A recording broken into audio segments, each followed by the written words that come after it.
Nahuli kam ang pag-atake ng ilang kabataang tirador umano na mga sinampay na damit. Tila ba nagsha-shopping lang sila habang nanunungkit? Nakatutok si Oscar Oida, exclusive!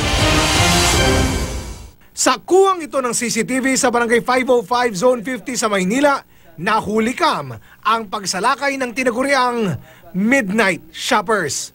Grupo sila ng mga kabataang animoy kaswal lang na namamasyal, pero pag nakakuha ng tiyempo, nanakawin ang nakasabit na sampay ng target nilang bahay. Pakyawan daw kung magnakaw ang grupo na tila nagsha-shopping lang. Ang dalawang ito nagkumparahan pa ng damit na nasungkit. Sakay patay mali siyang naglakad, palayo. Ang tanging saksi, isang aso na walang tigil sa kakakahol. Halos di raw makapaniwala ang biktimang si Aling Tina nang mapanood ang CCTV.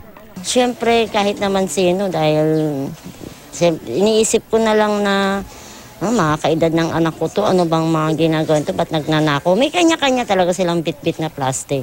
Inaalam na ng barangay kung sino-sino ang mga batang salarin.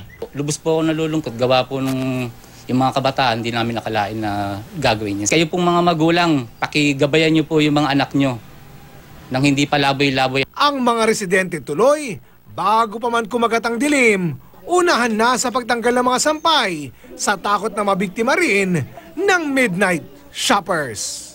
Nababahala rin. Mamaya lahat dito, kuwanan nila. Oscar Oida, nakatutok, 24 oras.